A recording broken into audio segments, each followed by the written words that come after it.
کے ایک محلے میں ایک عجیب و غریب بدبو محسوس ہونے لگی، بیڈ اسمیل، بری بو. محلے والے پریشان ہو گئے کہ بدبو کہاں سے آ رہی ہے، اتنی گندگی تو نہیں ہے محلے میں لیکن عجیب سی بو تھی. بڑا ڈھونڈا تو پتا چلا کہ ایک گھر بند ہے اور اس گھر سے یہ عجیب سی بدبو آ رہی ہے. پولیس کو اطلاع دی گئی.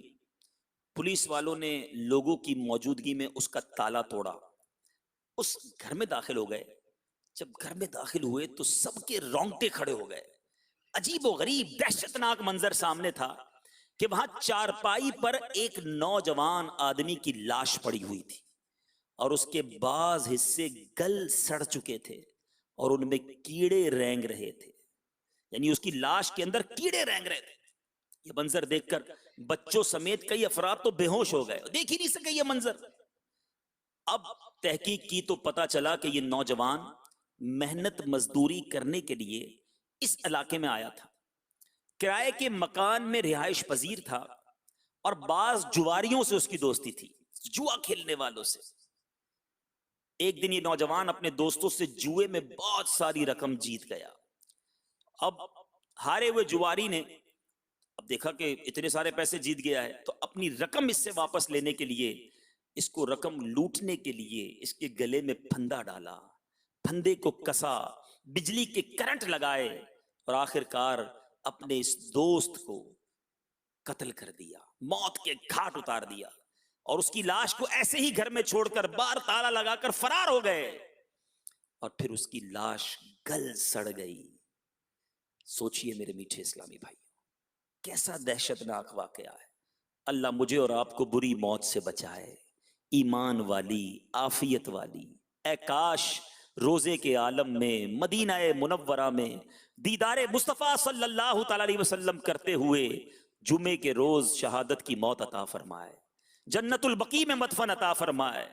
لیکن میرے میٹھے اسلامی بھائیوں، اس واقعے سے سیکھنے کو کیا ملا؟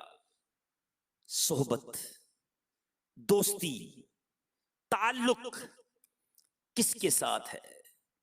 جواری دوستوں کے ساتھ رہنے والا، جوا کھیلنے والا، اس کا انجام آپ نے سنا. ایسے ناظرین بھی مجھے سن رہے ہوں جو جواری یا جوا کھیلتے ہیں یا جوے والے دوستوں کے ساتھ رہتے ہیں. اے جواری تو جوے سے باز آ، اے جواری تو جوے سے باز آ، ورنہ پھنس جائے گا جس دن تو مرا. تو نشے سے باز آ مت پی شراب، دو جہاں ہو جائیں گے ورنہ خراب. ہو گیا تجھ سے خدا ناراض گر، قبر سن لے آگ سے بھر جائے گی بھر. میٹھے میٹھے اسلامی بھائیوں، سنا آپ نے کہ بری صحبت، بری کمپنی میں اٹھنا بیٹھنا کس قدر ہلاکت و بربادی کا سبب، اور بری صحبت میں رہنے والے نادانوں کا کس قدر بھیانک انجام ہوتا ہے. بلا شبہ بری صحبت انسان کو کہیں کا نہیں چھوڑتی.